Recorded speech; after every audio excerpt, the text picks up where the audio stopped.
She seemed like just another exhausted traveler sleeping peacefully in seat 12A, catching up on much-needed rest while the flight cruised smoothly at 37,000 feet. But when the captain's terrified voice announced they were losing control, her eyes opened, and everything changed in that single moment. Before you watch full story, comment below from which country are you watching. Don't forget to subscribe for more amazing stories. Sarah Mitchell settled into seat 12A with the practiced ease of someone who had spent countless hours in airplane seats. She pulled her navy blue cardigan closer around her shoulders, adjusted the small pillow against the window, and let out a long, tired breath. The other passengers around her were still shuffling into their seats, storing bags in overhead compartments, and settling in for the 6-hour flight from Denver to Boston. Sarah barely noticed any of it. Her eyes were already heavy with exhaustion that went bone deep. The past 3 months had been the hardest of her life. Taking leave from flying to care for her mother through a difficult illness had drained every ounce of her energy.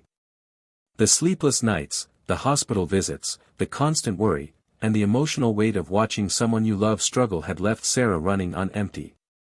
Her mother was finally stable now, recovering well, and Sarah had taken this trip to visit her brother in Boston and just breathe for a few days. She needed this rest more than she had needed anything in a long time. The businessman in 12B gave her a brief glance as he took his seat, noting how she seemed completely drained. He assumed she was probably coming off a brutal work week, maybe a demanding conference or back-to-back meetings that left her running on empty. The flight attendant walking down the aisle saw Sarah's tired face and made a mental note to let this passenger rest undisturbed. Some travelers clearly needed sleep more than they needed beverage service. A young mother with a baby took the seat across the aisle in 12C. She smiled sympathetically at Sarah, recognizing that exhausted look from her own sleepless nights. "Long week?" she asked gently. Sarah managed a tired smile. "Long few months," she replied. "Finally getting a chance to rest." "Well, this is the perfect flight for it," the woman said kindly.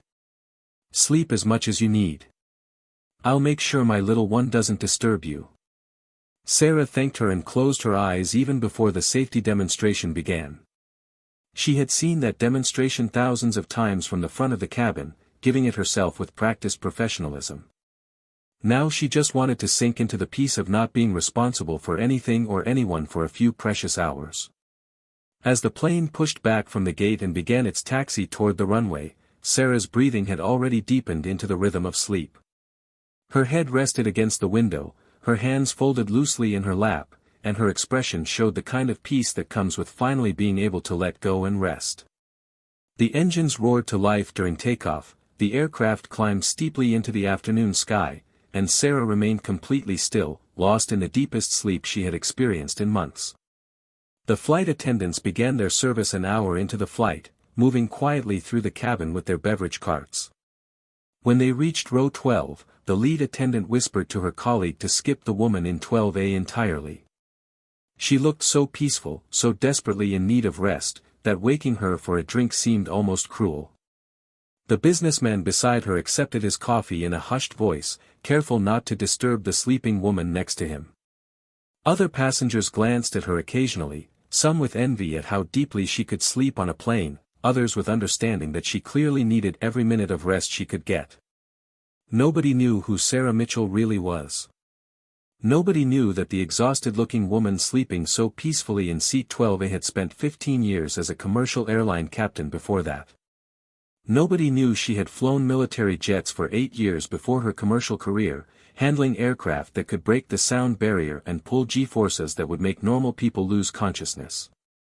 Nobody knew she had been a test pilot for 2 years, pushing experimental aircraft to their absolute limits, finding the edge of what was possible and then carefully documenting how to fly right up to that edge without crossing it.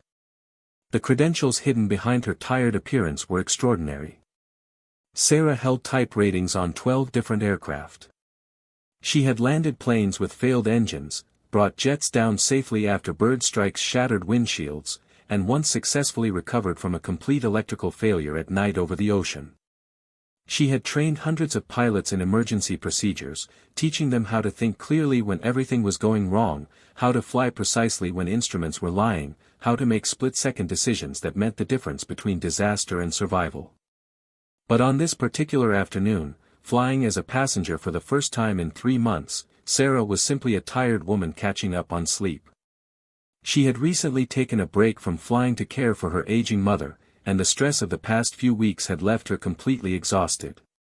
The gentle vibration of the aircraft, the steady hum of the engines, and the knowledge that someone else was responsible for flying this plane all combined to give her the deepest, most restful sleep she had experienced in a very long time. The flight continued smoothly for the next 2 hours. The aircraft cruised at 37,000 feet, autopilot engaged, systems functioning normally. The pilots in the cockpit were experienced professionals managing a routine flight with the kind of relaxed competence that comes from having done this same route hundreds of times.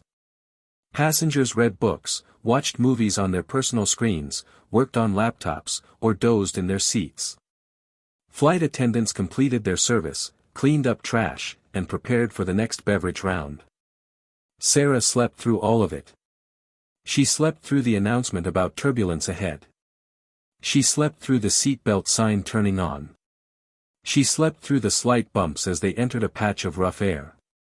Her body remained completely relaxed, her breathing steady and deep, her mind far away in dreams that had nothing to do with flying or airplanes or the sky outside the window. But at 37,000 feet, something was about to go terribly wrong.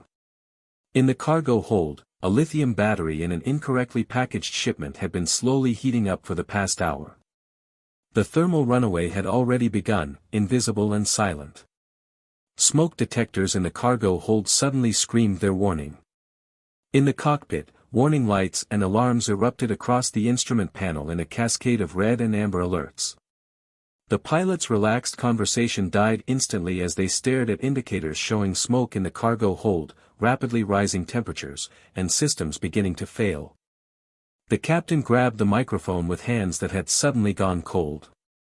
His voice, usually so calm and reassuring during passenger announcements, now carried an edge of barely controlled fear. The intercom crackled to life throughout the cabin, and his words cut through the peaceful atmosphere like a knife. "Ladies and gentlemen, this is the captain speaking.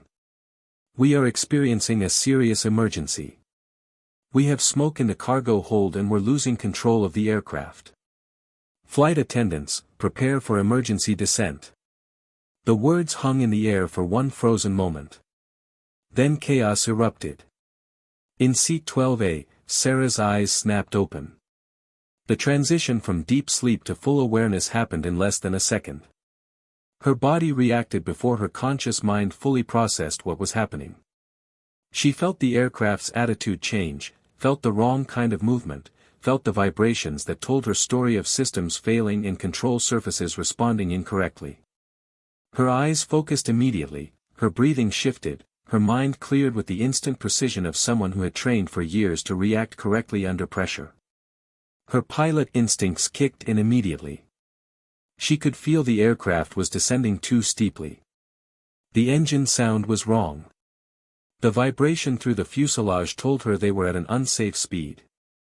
Without even looking at instruments, she knew from pure feel that this aircraft was in serious trouble. Her hands automatically went to her armrests, bracing herself, but her mind was already 3 steps ahead, calculating what kind of failure could cause this situation and what would be needed to fix it. Around her, passengers were screaming. The businessman in 12B was gripping his armrests with white knuckles, his face pale with terror. Behind her, a woman was crying and calling out for her children who were seated several rows ahead. The young mother across the aisle was clutching her baby, tears streaming down her face. Flight attendants were rushing through the cabin, their faces showing the kind of fear that comes when trained professionals realize they're facing a situation beyond their control. Oxygen masks had dropped from the ceiling, swinging wildly as the aircraft pitched and rolled. The aircraft shuddered violently again, and Sarah heard a sound that made her blood run cold. It was the sound of metal straining under stress, the groan of an airframe being pushed beyond its limits. She had heard that sound before in test flights when they intentionally pushed aircraft to the edge. But this wasn't a test flight with safety protocols and emergency crews standing by. This was a commercial flight with hundreds of passengers whose lives depended on someone knowing exactly what to do in the next few minutes. The aircraft shuddered violently. Sarah felt it yaw to the left, felt the nose pitch down more steeply than any normal descent, felt the buffeting that indicated they were approaching dangerous speeds. She unbuckled her seat belt with hands that were perfectly steady despite having been asleep 30 seconds ago. Her mind was already processing information, calculating angles, estimating altitudes, running through emergency procedures that she had practiced thousands of times. She stood up, ignoring the screams around her, ignoring the flight attendant who was shouting at everyone to remain seated. Sarah moved into the aisle with the balanced footwork of someone who knew how to walk in an aircraft that was moving unpredictably. She headed toward the cockpit, her face calm but determined, her entire body language shifting from exhausted passenger to focused professional. "Ma'am, you need to sit down." A flight attendant grabbed her arm. "We're in an emergency situation." Sarah turned to look at the young woman, and something in her eyes made the flight attendant's grip loosen. "I'm a captain," Sarah said, her voice cutting through the noise with absolute authority. "I've been flying for 23 years. I need to get to the cockpit right now." The flight attendant stared at her for one more second, seeing something in this passenger's face that hadn't been there when she was sleeping peacefully in her seat. She saw competence, experience, and the kind of calm that only comes from someone who has faced life-and-death situations before and survived them. She stepped aside. Sarah moved forward, keeping her balance as the aircraft pitched and rolled. She could smell smoke now, could feel the heat starting to build, could sense in every movement of the plane that they were in serious trouble. She reached the cockpit door and pounded on it hard, using the specific knock pattern that pilots recognized. "I'm a captain," she shouted. 23 years flying experience. Open this door." Inside the cockpit, both pilots were fighting with controls that were becoming increasingly unresponsive. Smoke was starting to seep into the cockpit from somewhere in the electrical systems. Warning alarms were screaming. The captain had both hands on the yoke, pulling back hard, trying to recover from a descent that was becoming steeper with every second. The first officer was running through emergency checklists, his voice shaking as he called out procedures. The pounding on the door penetrated their focused panic. The first officer glanced at the door camera, saw a woman standing there with an expression that looked nothing like a terrified passenger. The captain shouted, "Let her in." The door swung open and Sarah stepped through, taking in the situation with one comprehensive glance. Smoke hazing in the air. Warning lights covering the instrument panel, both pilots fighting controls. The attitude indicator showing they were in a 30-degree dive. The altimeter unwinding rapidly. They had maybe 3 minutes before they dropped below 10,000 feet, and at their current rate of descent, they might not pull out before hitting the ground. "I'm Captain Sarah Mitchell," she said, her voice cutting through the noise of alarms. "Former Air Force, former test pilot, 15 years commercial flying. What's your situation?" The captain's voice was tight with stress. "Cargo fire, electrical failures cascading, losing hydraulics, flight controls degraded. We can't level out. She's not responding." Sarah's eyes scanned the instruments with the speed of someone who had spent 23 years reading these displays in every possible situation. She saw immediately that they had lost the primary hydraulic system completely. The secondary was failing. They were flying on backup electrical power. The trim system was frozen. The autopilot had kicked off. They were essentially flying a 200-ton aircraft with degraded controls while smoke filled the cargo hold and fire threatened to burn through critical systems. Her mind was processing information at incredible speed, running through scenarios she had practiced in simulators and experienced in real emergencies. She could see the hydraulic pressure gauges reading 0 on the primary system and dropping fast on the secondary. The electrical load was maxed out as backup systems struggled to keep critical instruments powered. The cargo fire warning light was solid red, and the temperature readings showed it was spreading fast. They had multiple cascading failures happening simultaneously, each one making the others worse. "I need the left seat," Sarah said. It wasn't a request. Now. The captain looked at her for one desperate moment. She could see the conflict in his eyes. His pride, his training, his responsibility as captain were all telling him to keep control. But deeper than that was the truth he could see written clearly on every failing instrument in front of him. They were going to crash if something didn't change immediately. This woman standing behind him radiated the kind of confidence that only came from real expertise. He saw the absolute certainty in her eyes, the calm determination, the complete lack of panic despite the chaos around them. He made the hardest decision of his flying career. He unbuckled and moved aside. Sarah slid into the captain's seat, her hands going to the controls with the automatic precision of muscle memory built over thousands of hours. The yoke felt wrong in her hands immediately. There was almost no hydraulic pressure backing up the controls. She was essentially trying to fly this massive aircraft with manual force alone, moving control surfaces that were designed to be powered by hydraulic systems. It was like trying to steer a bus by pushing on the wheels instead of turning the steering wheel. "Kill the alarms," she ordered. "I need to hear the airframe." The first officer hit the master caution, silencing the screaming warnings. In the sudden relative quiet, Sarah could hear the sound of the aircraft itself. The wind noise was wrong, too loud. They were going too fast. The airframe was groaning under stress. She could feel vibrations through the controls that told her they were approaching flutter conditions. "Speed brakes," she said. "Full. They're not responding. Manual override. Pull the handle." The first officer grabbed the manual speed brake handle and pulled. Sarah felt the aircraft shudder as the panels deployed partially, not fully but enough.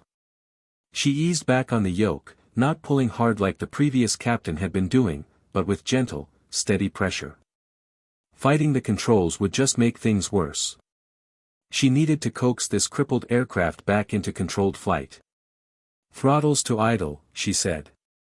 "We need to slow down before we can pull out." "But we're descending."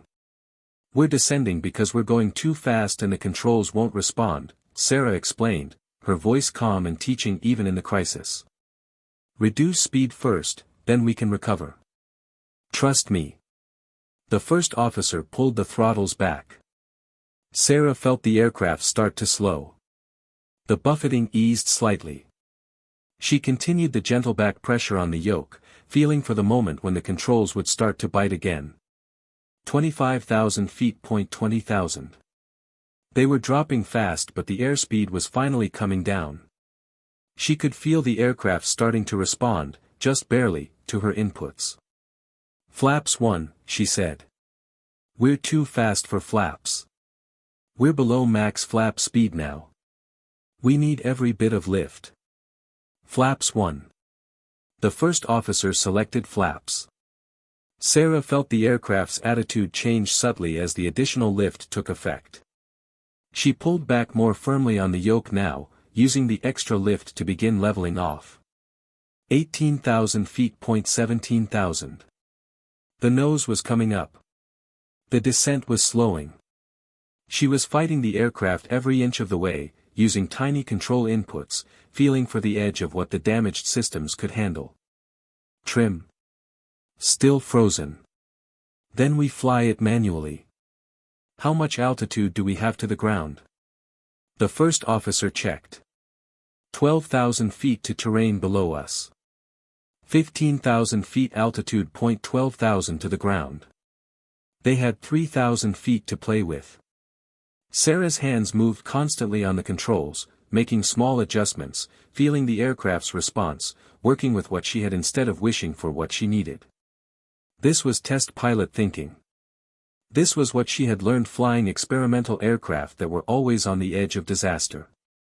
Work with what you have. Feel the aircraft. Fly precisely. Level at 14,000, Sarah said. Declare emergency with ATC. We need immediate vectors to nearest suitable airport. The original captain, standing behind her now, grabbed the radio. His voice was steadier now that someone was clearly in control.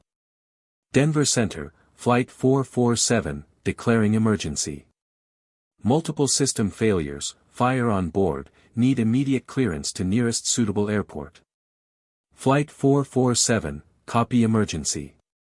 Colorado Springs Airport is 60 miles. Your 11 o'clock, weather clear, runway 17 right available. Emergency equipment standing by. Colorado Springs, Roger, the captain confirmed. Sarah turned the aircraft gently left, using mostly rudder because the ailerons were barely responding. She kept the nose exactly on the horizon, maintaining 14,000 feet. She could smell smoke getting stronger. They didn't have much time. The fire in the cargo hold was spreading. If it reached the main hydraulic lines or the fuel system, they would have seconds before catastrophic failure. How long to Colorado Springs? She asked. 15 minutes at current speed. We don't have 15 minutes. Sarah's mind was racing through options. What's our fuel state? 22,000 pounds. She made a decision. In a normal landing, she would never do what she was about to do. But this wasn't a normal landing. This was survival. We're dumping fuel, she said. Open the dump valves. We're going to land heavy, but we need to reduce fire risk. We're not over a dump zone. We're in an emergency and we're over mountains. Open the valves. Fuel began streaming from the aircraft's wings. Sarah watched the fuel gauge start dropping. Every pound they got rid of was one less pound of explosive fuel that could turn this emergency into a disaster. Give me direct to Colorado Springs, she said. What's the weather? Clear skies, winds 270 at 12 knots, visibility 10 miles. Set up for visual approach runway 17 right. No time for full approach procedures. We're going straight in. The aircraft flew on through the afternoon sky, streaming fuel, controls degraded, smoke building in the cargo hold. Sarah's hands never stopped moving on the controls. She was hand-flying the aircraft with no autopilot, no autothrottles, degraded hydraulics, and a trim system that was frozen. Most pilots would panic at just one of those failures. She was dealing with all of them simultaneously while making command decisions about fuel dumping, approach planning, and emergency procedures. Approaching Colorado Springs airspace, the first officer announced. Emergency equipment is rolling. Sarah could see the airport ahead now. The runways were long and wide. That was good. She was going to need every inch. Gear down, she ordered. We don't have enough hydraulic pressure. Alternate gear extension. Pull the handles. The first officer grabbed the emergency gear extension handles and pulled. They felt the thunk as the gear fell down and locked by gravity and mechanical backups. 3 green lights appeared on the panel. At least the gear was down. That was one less thing to worry about. Flaps 2. Sarah, we're still fast. I know. But I need the lift. Flaps 2. The aircraft descended toward the runway. Sarah was flying it entirely by feel now, making constant tiny adjustments, keeping the wings level with rudder because the ailerons barely worked, maintaining speed with throttle because she couldn't trim. The runway grew larger. She could see fire trucks racing along the taxiway beside them. This was going to be rough. Final approach, she said. Everyone in back needs to be in brace position. Make the announcement. The original captain grabbed the PA, flight attendants, emergency landing, brace for impact. Sarah flew the aircraft down final approach with absolute precision. Too slow and they would stall and crash. Too fast and they would overrun the runway and crash. She needed exactly the right speed, exactly the right angle, exactly the right sink rate. Her hands moved constantly. Her eyes scanned between the runway and the instruments. Her mind was calculating, adjusting, feeling. She could see the runway environment clearly now. The poppy lights on the left side of the runway glowed red over white, telling her she was on the correct glide path. The wind sock showed a crosswind from the left, which would make the landing even more challenging with her degraded controls. Fire trucks were racing along the parallel taxiway, their red and white lights flashing. Emergency crews were positioning themselves along the runway. She could see ambulances, fire engines, and emergency vehicles creating a corridor of safety for them to land through. 500 feet, the first officer called. 400. 300. The runway was right there. Sarah pulled the throttles to idle and raised the nose slightly. The aircraft settled toward the concrete. She held it off, feeling for the ground through her hands on the yoke and her feet on the rudder. The main wheels touched with a hard thump that she felt through her entire body. The aircraft bounced slightly, and for one heart-stopping moment Sarah thought they might porpoise, bouncing higher and higher until they stalled and crashed. But she pushed forward firmly on the yoke, forcing the nose down, killing the bounce. The nose will hit hard. She pulled all 4 thrust reversers to maximum and stood on the brakes with everything she had. The deceleration was violent. Passengers who hadn't properly braced were thrown forward against their seatbelts. Overhead bins popped open, spilling bags. The aircraft shook and groaned as every system was pushed to the absolute limit. Sarah could feel the brakes heating up through the pedals, could smell the burning brake pads, could hear the squeal of tires being pushed beyond their design limits. The brakes were heating up fast. Smoke came from the wheels. They were going too fast, using up runway fast. Sarah stood harder on the brakes, felt them starting to fade, kept the pressure on. The end of the runway was approaching. They needed to stop. They needed to stop now. 1,000 feet of runway left. They were still going 60 knots. 500 feet. 40 knots. Sarah braked as hard as she dared without blowing the tires. 200 feet. 20 knots. The aircraft rolled to a stop with just 100 feet of runway remaining. Shut down engines, Sarah ordered. Emergency evacuation. Get everyone off now. The engines wound down. The first officer opened his window and shouted to the emergency crews. Fire trucks surrounded the aircraft, spraying foam on the smoldering cargo hold. Sarah helped the original captain and first officer open the cockpit door. Behind them, flight attendants were opening emergency exits, deploying slides, shouting evacuation commands. Sarah moved through the cockpit methodically, shutting down electrical systems, closing fuel valves, making the aircraft as safe as possible before evacuating. Only after everything critical was shut down did she move toward the cockpit door to leave. The original captain stopped her. His hand on her shoulder. His eyes filled with an emotion somewhere between gratitude and awe. "You saved every life on this plane," he said. "I had lost it. I didn't know what to do. You saved us all." Sarah met his eyes. "You would have figured it out," she said gently. "You just needed a minute. Sometimes the worst part of an emergency is the first shock of it. You would have recovered." "No," he said firmly. "I wouldn't have. That was flying I've never seen before. What you did with degraded controls, no hydraulics, everything failing. That wasn't normal flying. That was something else entirely. It's test pilot flying," Sarah said. "You learn to handle aircraft that are always broken in some way. You learn to fly precisely when everything's wrong. I had good teachers." They evacuated the cockpit. Outside, passengers were sliding down emergency slides onto the concrete. Firefighters were spraying foam. Emergency medical personnel were setting up triage areas. Everyone was alive. Everyone was going to be okay.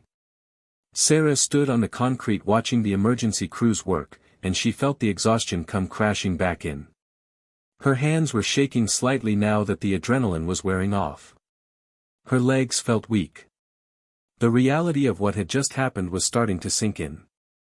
A paramedic approached her. "Ma'am, are you injured? Do you need medical attention?" Sarah shook her head. "I'm fine. Check the passengers first. Make sure everyone is okay." But the paramedic was persistent, gently taking her arm and guiding her to sit on the back of an ambulance. "You just saved hundreds of lives," he said.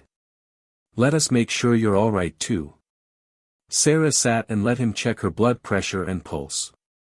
Everything was elevated from the adrenaline, but she was physically fine. Around her, the rescue operation continued with practiced efficiency. Passengers were being evaluated, given blankets, offered water. Children were crying but being comforted by their parents and the emergency personnel. The young mother from seat 12C saw Sarah and came over, still holding her baby. "You're the pilot," she said, tears streaming down her face. "You're the woman who was sleeping next to me. You saved us. You saved my baby." Sarah looked at the infant in the woman's arms, so small and innocent, completely unaware of how close they had all come to disaster. She felt a wave of emotion wash over her. This was why she had spent 23 years learning to fly. This was why she had pushed herself through military training, test pilot school, and thousands of hours in cockpits. So that when this moment came, when everything was falling apart and lives hung in the balance, she would know exactly what to do. "Your baby is beautiful," Sarah said softly. "I'm glad you're both safe." The businessman from seat 12B found her in the crowd. He stared at her like he was seeing a completely different person than the exhausted woman who had slept beside him. "You were sleeping," he said, his voice full of wonder and confusion. "You were just sleeping in the seat next to me. I thought you were just a regular passenger. I almost asked the flight attendant to wake you for the drink service but decided to let you sleep." "I am a regular passenger," Sarah said with a tired smile. "I was catching up on sleep. I've been taking care of my mom for the past few months. First flight I've taken as a passenger in a long time. I just happened to have some training that became useful today." "Some training?" The man laughed, but it was the laugh of someone releasing tension and shock. "You just landed a plane that was falling out of the sky. The pilots were panicking and you walked in there and saved everyone like it was just another day at work." "It is another day at work," Sarah said. "Or it was, before I took leave. Flying is what I do. It's what I've always done." A young girl approached, maybe 8 years old, holding her mother's hand. She looked up at Sarah with wide eyes. "Are you the lady who landed the plane?" she asked. "I am," Sarah said. "I want to be a pilot like you when I grow up." Sarah knelt down to the girl's level. "Then you study hard," she said. "You learn everything you can. You practice until your hands know what to do even when your brain is scared. And you remember that being a pilot means staying calm when everyone else is panicking. Can you do that?" The girl nodded seriously. "I can do that." "Then you'll make a great pilot someday." The hours that followed were filled with statements to investigators, medical checks, and interviews with officials trying to piece together exactly what had happened. Sarah explained the cascading failures, the decisions she had made, the techniques she had used. The investigators listened with growing respect. One of them, an old pilot himself with silver hair and eyes that had seen decades of aviation history, shook his head in wonder. "Captain Mitchell," he said, pulling out his notepad and reviewing his notes, "I've investigated hundreds of incidents in my 35 years with the NTSB. I've seen plenty of good flying. I've seen pilots handle single emergencies with skill. But what you did today, recovering that aircraft with the level of degradation you had, multiple cascading system failures, essentially no hydraulic pressure, frozen trim, and degraded flight controls, that's something I've only heard about in textbooks and training scenarios that are designed to be almost unrecoverable. What you demonstrated was not just good flying. That's the kind of airmanship that gets written up in aviation history." Another investigator, a younger woman with technical expertise in aircraft systems, added her perspective. We've been analyzing the flight data recorder and the maintenance logs. The combination of failures you experienced should have been, by all technical calculations, unsurvivable. The thermal runaway in the cargo hold, the electrical cascade, the hydraulic failures, all happening simultaneously at cruise altitude with degraded control authority. Most simulation models would predict a crash. Yet you brought everyone down safely with minimal injuries. How did you do it? Sarah thought about it carefully, trying to put into words what had been mostly instinct and muscle memory. I stopped trying to fight the aircraft, she explained. When you lose hydraulic pressure and the controls get mushy, your first instinct is to pull harder, push harder, force the aircraft to respond. But that just makes it worse. You have to feel what the aircraft is trying to tell you. You have to work with the little bit of control authority you have left instead of wishing for what you don't have. That's test pilot thinking. When you're flying experimental aircraft, they're always broken in some way. You learn to fly precisely with whatever you've got. The senior investigator nodded thoughtfully.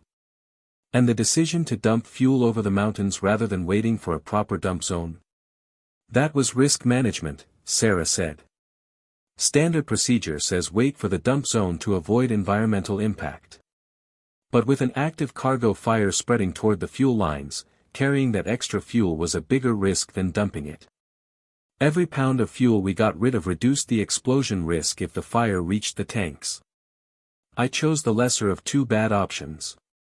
You made the right call, the investigator confirmed. The fire had already burned through two bulkheads. It was 60 seconds from reaching the main fuel line when you touched down. If you'd been carrying full fuel load, the thermal stress might have caused a rupture. Your decision to dump likely prevented a post-crash fire. Later that evening, sitting in a hotel room provided by the airline, Sarah called her mother. She had been dreading this call. Her mother worried so much already. "Mom, I'm okay," she said as soon as her mother answered. "But something happened on my flight today." She told the whole story. Her mother listened in silence, and when Sarah finished, there was a long pause. Then her mother spoke, her voice thick with emotion. "You were just trying to get some rest," she said. "You've been so tired taking care of me. You deserved to sleep. And instead you had to save a plane full of people." "I'm glad I was there," Sarah said honestly. "I'm glad I could help." "You're always helping people," her mother said. "You've been helping me for months. You helped all those passengers today. When are you going to rest, sweetheart? When are you going to take care of yourself?" "I'll rest soon, Mom," Sarah promised. "But I think maybe I need to get back to flying regularly. I think I've been away from it too long." "Because you're so good at it." "Because I love it," Sarah corrected. "Because when I'm flying, even in emergencies like today, I'm exactly where I'm supposed to be." The next morning, Sarah was sitting in the hotel restaurant having coffee when the original captain from Flight 447 found her. He looked like he hadn't slept much. He sat down across from her without asking permission, just needed to talk. "I keep running it through my head," he said. "Everything that happened.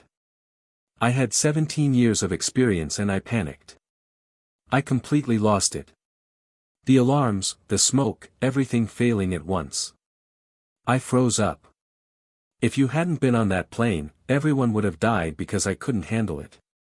Sarah looked at him steadily. "Listen to me," she said. "You didn't freeze. You recognized you were in over your head and you accepted help. That's not weakness. That's wisdom. Some pilots would have refused to give up the controls even when they were failing. Their ego would have killed everyone.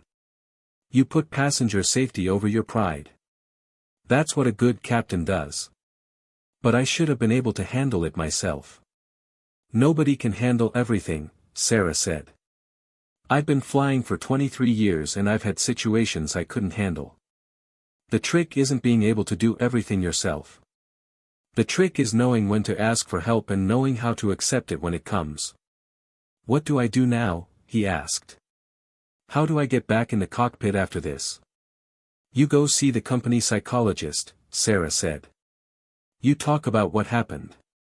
You do simulator training on similar emergencies until they don't scare you anymore. You remember that you've done this job successfully hundreds of times and one bad day doesn't erase all those good days. And then you get back in the cockpit and you fly again. Just like that. Just like that. Because you're a good pilot who had a really bad situation. That's all. Don't let one emergency define your whole career. They sat in silence for a moment. Then the captain said quietly, "Thank you. For saving us, for not making me feel like a failure. For treating me like a colleague instead of someone who screwed up." "We're all colleagues," Sarah said. "Every pilot who's ever strapped into a cockpit. We all face the same risks. We all handle the same pressures. Sometimes we succeed.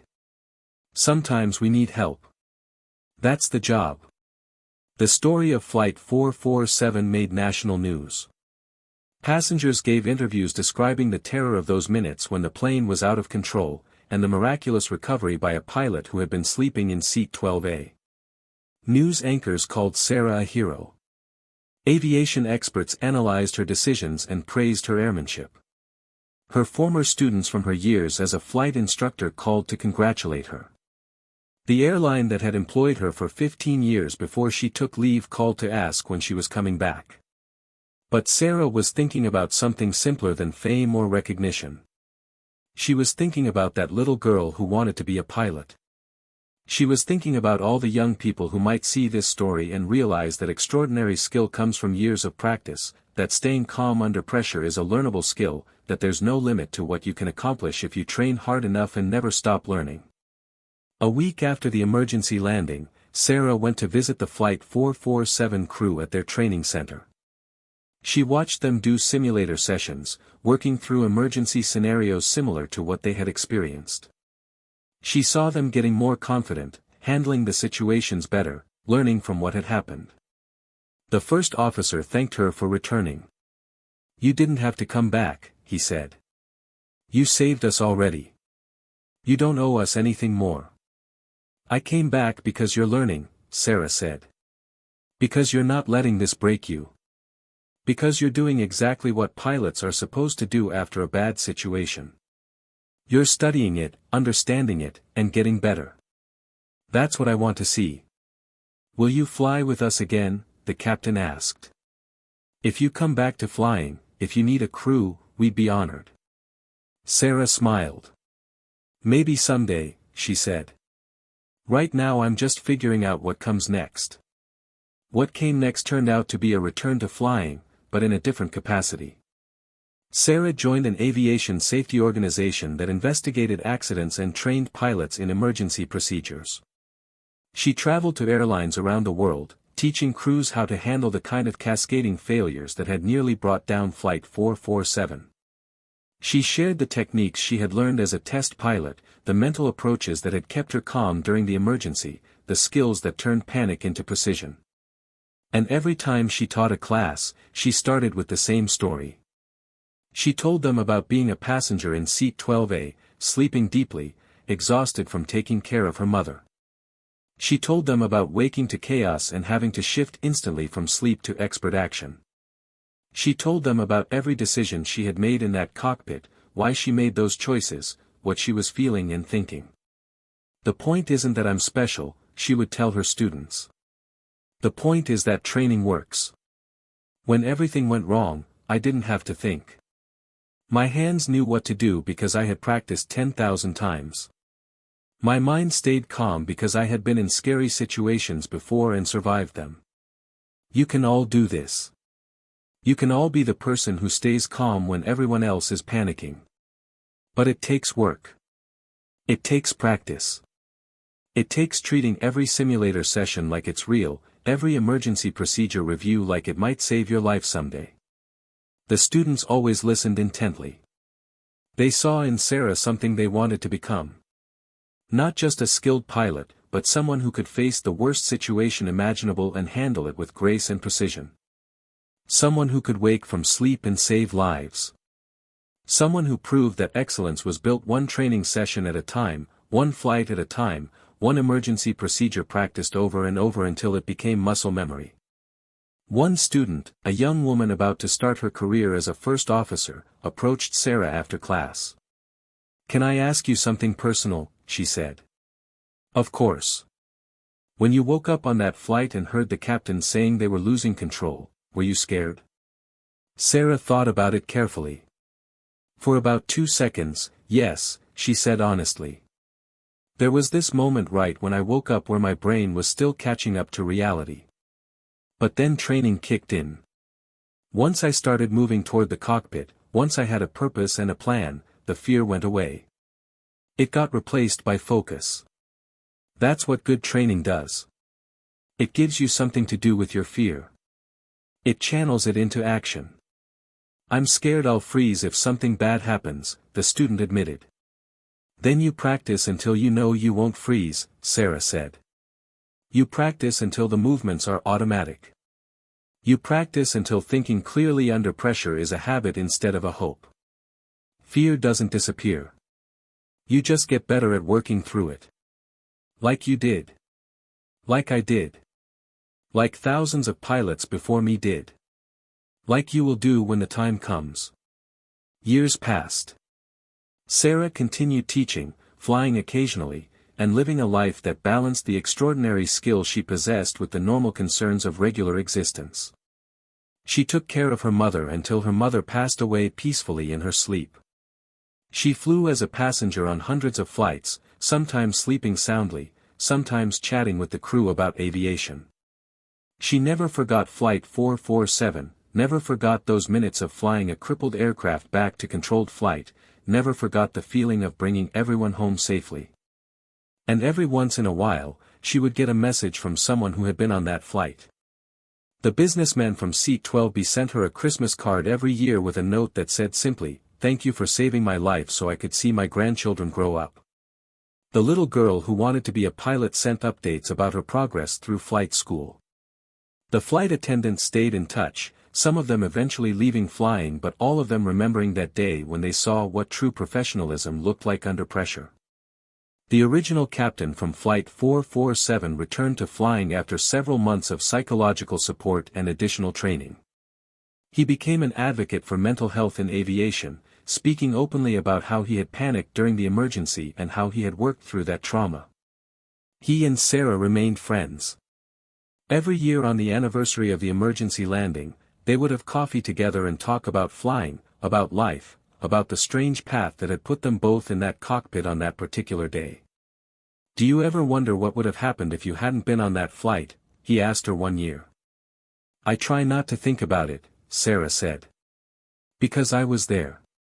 That's what matters." "You were sleeping," he said, still amazed by it after all this time. "You were just a passenger catching up on rest. Nobody knew who you were. You could have stayed in your seat. You could have let someone else handle it." "No," Sarah said simply. "I couldn't have. Because I'm a pilot. When there's an emergency and I can help, I help. That's not heroic. That's just who we are. It's who all pilots are supposed to be." She paused, looking out the window of the coffee shop at the sky beyond. Somewhere up there, hundreds of flights were crossing the country, thousands of passengers trusting pilots to keep them safe. Most of those flights would be routine. But a few would face emergencies. And when they did, there would be pilots who stayed calm, who remembered their training, who did exactly what they needed to do to bring everyone home. "The thing about that day," Sarah said thoughtfully, "is that it reminded me why I fell in love with flying in the first place. It's not about the excitement or the danger. It's about being responsible for all those people who trust you with their lives. It's about staying calm when they're scared. It's about knowing exactly what to do when everything's going wrong. That's the real job. That's what makes flying matter." The captain nodded. "You taught me that," he said. "You showed me what it really means to be a captain. Not just someone who sits in the left seat, but someone who protects their passengers no matter what." "You already knew that," Sarah said. You just forgot it for a few minutes under stress. But you remembered. You're still flying. You're still protecting people. You're still doing the job. That's what counts. They finished their coffee as the sun set behind the mountains, painting the sky in colors that reminded them both why they loved being up there. Sarah thought about that flight, about waking from deep sleep to chaos, about the transition from passenger to pilot, about the feeling of bringing a dying aircraft back under control through skill and determination. She thought about all the flights since then, all the students she had taught, all the lives that had been touched by what happened that day. And she realized that sometimes the most important thing you can do is simply be in the right place at the right time with the right skills. Sometimes sleeping in seat 12A means being ready to wake up and save the world. That's what made her smile as she said goodbye to the captain and headed home through the twilight. Not the fame or recognition or the news stories that had called her a hero. But the simple knowledge that when she was needed, when people were in danger, when everything was falling apart, she had been exactly who she was trained to be. She had stayed calm. She had flown precisely. She had brought everyone home. And someday, somewhere, another pilot would wake from sleep to an emergency. Another professional would put aside fear and choose action. Another person would prove that excellence isn't magic, it's practice. Another hero would emerge from an ordinary seat to do something extraordinary. Because that's what pilots do. That's who they are. That's what 23 years of training builds. The ability to sleep soundly until the moment you're needed, and then to wake up ready to save the world.